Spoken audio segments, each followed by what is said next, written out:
Welcome back. You're watching Spotlight on Small Caps. As always, we take a weekly look at shares that fall beyond the ambit of the top 40 and generally beloved of the smaller retail investor. Joining me in studio this evening is Klipin from Cratos Wealth. Ron, nice to have you in studio. Thank you, nice to be back. And the two shares we're going to chat about this evening are Iliad Africa and OneLogix, both because they came out with results this week. Let's start off with OneLogix, which is a small logistics group, but actually not that small anymore. Revenue topping R1 billion for the first time. What did you make of the numbers, first of all? I think the numbers are very good in the current environment, Julieta. Remember, we are facing a slowdown in the economy. The company is still very, very robust. In their specialized division, which is one of the biggest divisions, it's delivery of cars. So they go from places like East London and Port Elizabeth, the major motor manufacturers and importers, and they will deliver the car to the wholesalers or the retailers. So it's quite a specialized little company. It's not when you think of an Imperial, for example. OneLogix operates in slightly more niched areas of the logistics industry. It is very much more niche there. They are making an attempt, Juliet, in terms of expansion. They are looking at things like they bought bulk transport for about 55 odd million. That's transport of liquids, fuels, milk, water, and sort of stuff like that.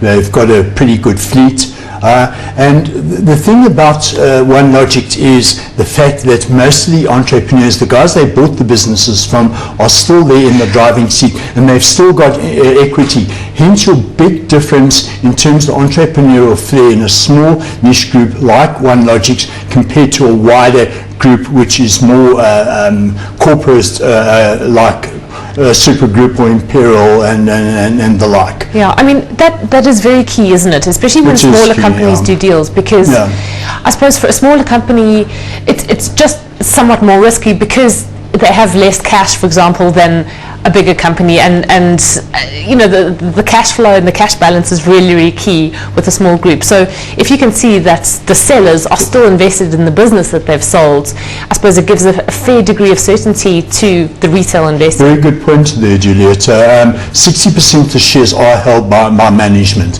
That's the regional guys. I think Ian Lawrence, one of the founders of the group, has been there probably about 20 years. You've got his experience, and then all the businesses that they've acquired.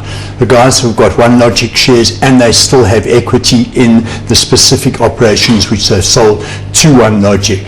In terms of operating profit, we're looking at a cash conversion, I think, of over 100% there. It's about 100 million cash generated operating level. I think they made acquisitions of about 70 odd million, of which the bulk services is about 55 odd million. Fleet upgrade and expansion probably about 50 odd million. Not a massively high gearing. The dividend covers about 3 times, Julieta, so they are preserving cash. They're looking to build that business up. Yeah, so it's nice to see that this is a company in growth mode. They're looking for acquisitions. That was one of the things that came through in the commentary, even though they've already made acquisitions, but they can still pay out a little bit of cash to shareholders. So I suppose that makes you feel better as a shareholder, knowing that you've got growth and you've got some income. They are getting good returns on their investment achieved. They have to keep upgrading their fleet. I think the average age of some of their fleet is about 3-4 odd years. So they keep replacing a fleet and expanding the fleet, which is fairly capex heavy. Okay. What about, you haven't really made much mention of another acquisition they made during the year, that was Drive Report, into which they bought a 40% stake.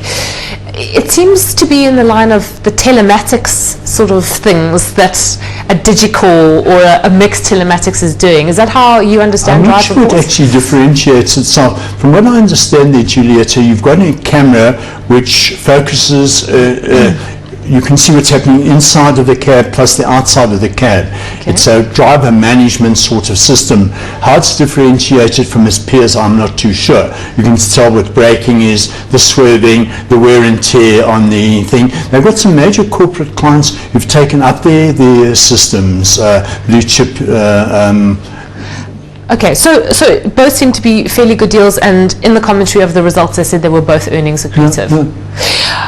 What are some of the risks, though, for a company like that? Some of the risks, okay, 30% of the cars are railed.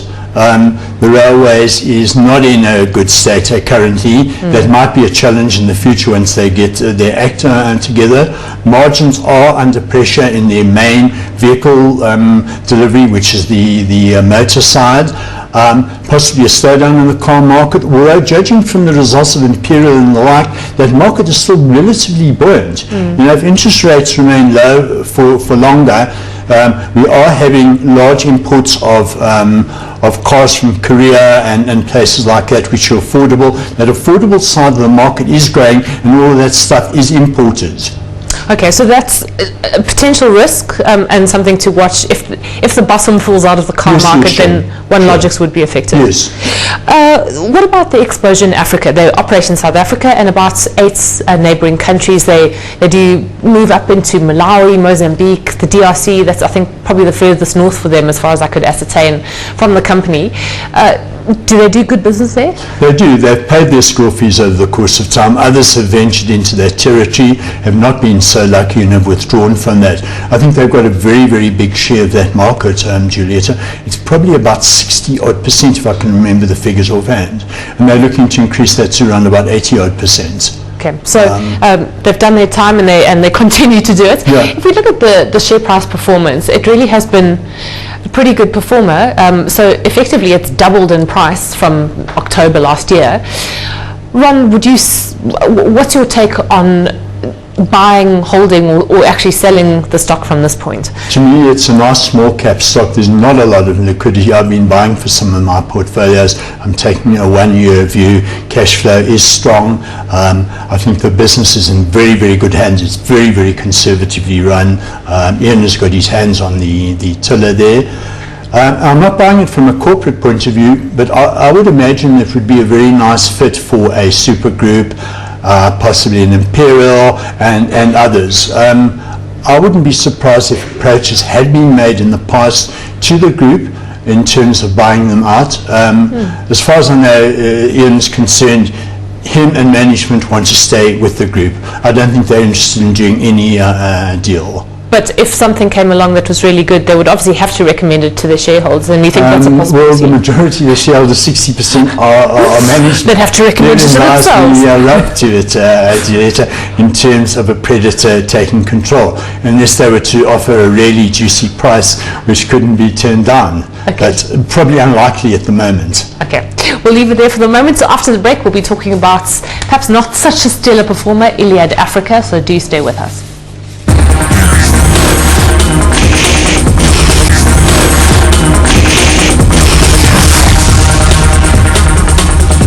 Welcome back. You're watching Spotlight on Small Caps, and with me in studio this evening is Ron Klipin from Cratos Wealth. The second share we're going to focus on this evening is Iliad Africa, which also came out with results yesterday. In fact, Ron, Iliad Africa is almost a company I feel sorry for because it has been in a state of transformation, having had a very difficult time with the residential building slump and I suppose the subsequent writing of the company and of course of the market.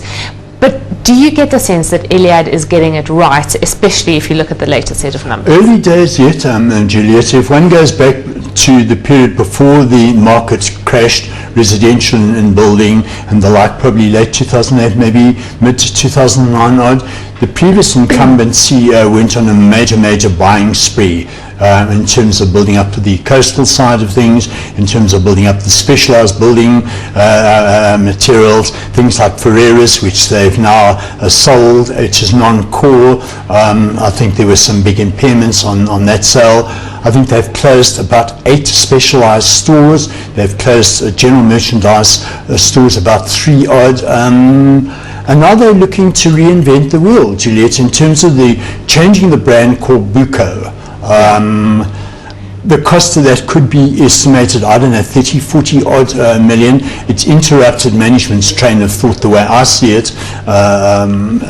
So you don't actually, okay, so this is, because Iliad Africa had, as you say, 2 divisions. So you've got specialized building materials and general building materials. And general building materials, as you said, they call it a monolithic Buco brand. This is how they've rebranded it. You sound quite dubious about what they've done. Well, Giulietta, in terms of building brand value, you have to get acceptance by customers in terms of the value of the brand, in terms of the service, in terms of the reliability of the company, in terms of the whole range of produce, procurement, which has got to be it's a very competitive market relative to its peers. I mean, you look at the players in that market, you've got Cashbuild with about 200 odd stores. Iliad have reduced their stores to about 76.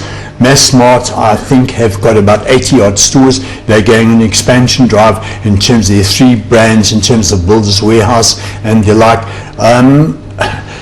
And you've got, I think, if you add to that, you've got Spar's Build It. And Spar Build It there as well, Giulietta. And then there's another entrance, sort of. I'm not sure if it's totally within the same industry, but if you look at Italtile, they've also launched Top Tea, which is sanitary and tiles and the like. But they've actually launched a division which they're going to be rolling out increasingly, which looks at home finishing. So it's also got these aspects to it. So the competition is very, very intense. Very fierce, and the market looks like it's a bit overtraded in the current environment, Giulietta, where disposable income is under major, major pressure. You look at food and petrol prices, Eskom prices, utility bills and the stuff like that. It doesn't leave a lot in terms of additional disposable income. Unsecured lending, you're seeing that being pulled back in the market. So, the whole scene for this company in terms of the macro setting is becoming increasingly difficult.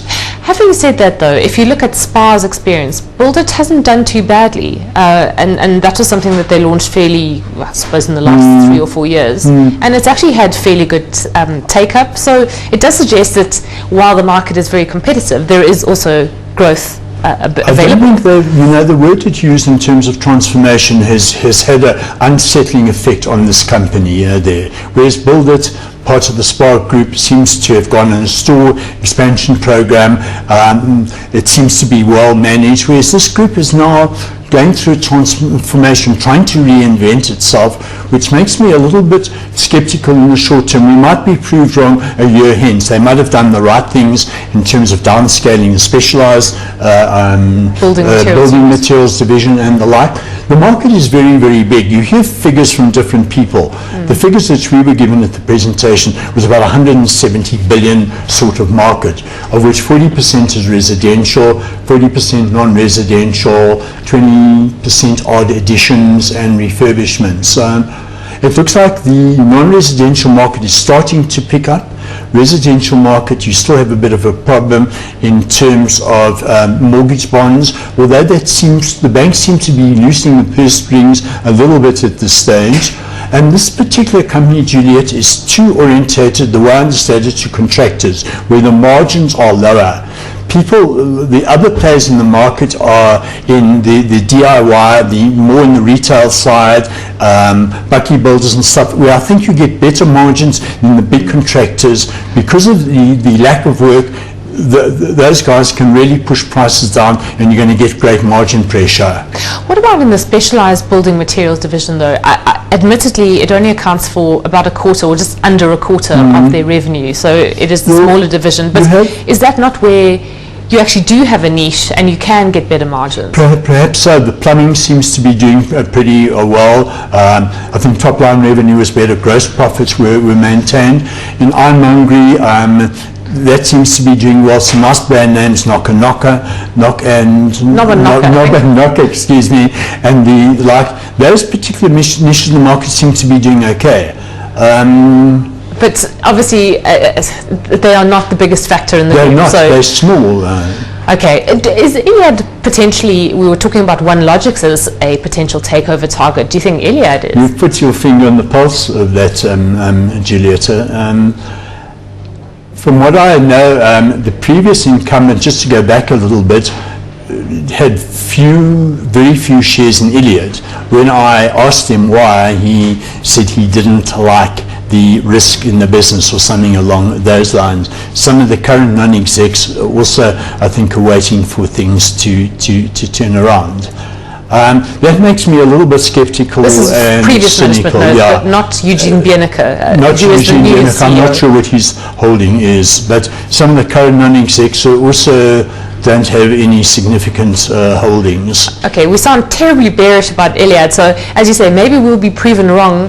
Hopefully we'll be proven wrong, but what is your call on it? And also if you look at the share price. I would be avoiding it for the time being. Your point about consolidation might well turn the wheel around.